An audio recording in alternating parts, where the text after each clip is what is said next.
Okay, am I here? Can you hear me? Okay, good.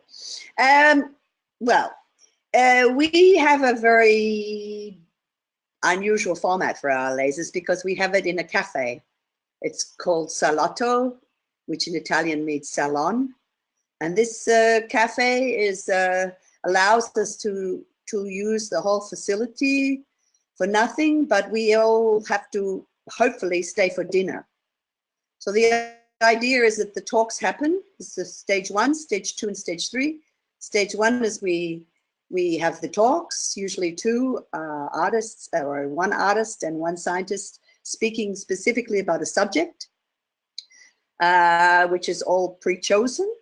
And then we have a discussion, which stage 2, we can change the whole salon cafe to a round table or a round discussion where we all sit in a circle and everybody introduces themselves based on passing around an object. And then the object relating to the arts that's going on at the same time. And then we have stage 3 where actually the cafe cooks dinner. So all of the dinner, all the people stay for dinner. So our lasers last from about 6 in the evening to about 11 p.m. at night. So it's a whole evening's activity. This works extremely well. People stay a long time.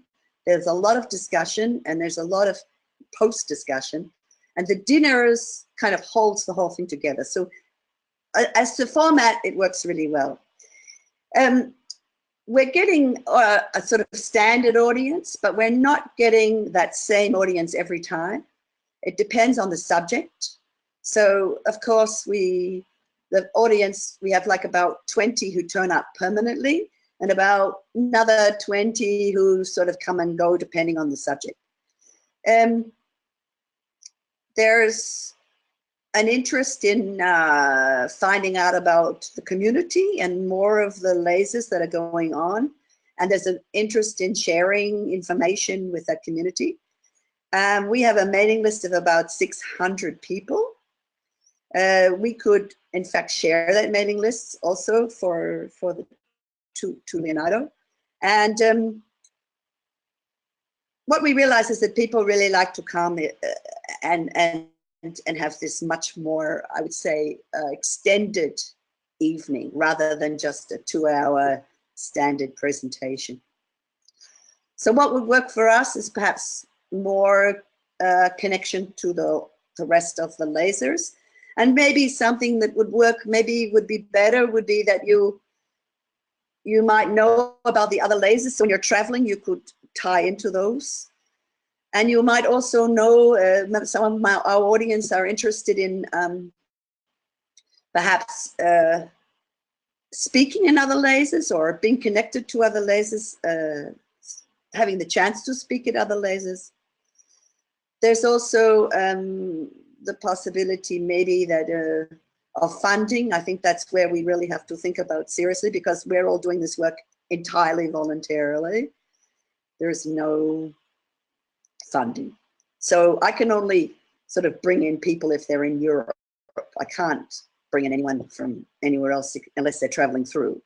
So I find it very difficult, you know, to constantly put out the money, actually. I think that's where my problem is this way.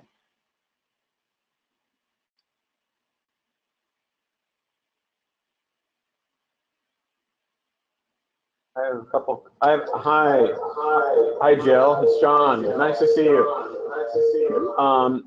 I'm curious as to what language you do it in, the sort of the age and mix professionally of the people in the core audience and the other audiences, and I guess that's it. Sort of the nature of who's coming and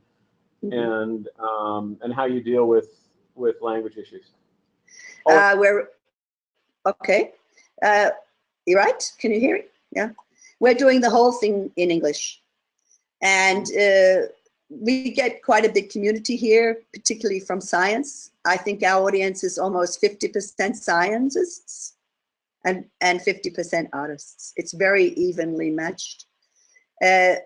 We have a lot of connections to scientists in Switzerland. So we can bring in a lot of PhD students in science, and they're regularly coming. So this is the age group of scientists that are in the majority. There are about 10 or so scientists that keep coming who are retired and who are in the older generation.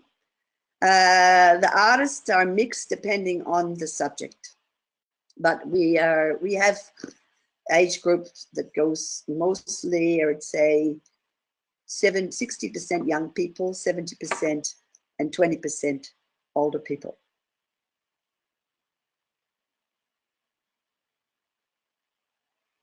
Is the food at the cafe a big appeal, or is it just it's fine? I think the dinner is a big appeal.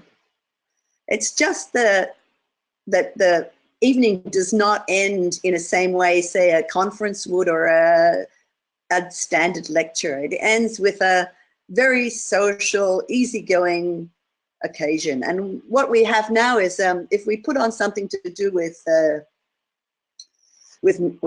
life sciences, particularly if we put on controversial things like genetically modified organisms or biohacking or eco-hacking or any of these questions, we get a lot of audience that's really interested in meeting other people and staying and coming more often. And we also have a big interest from the World Wildlife Fund and other NGO people who bring their audience to our lasers.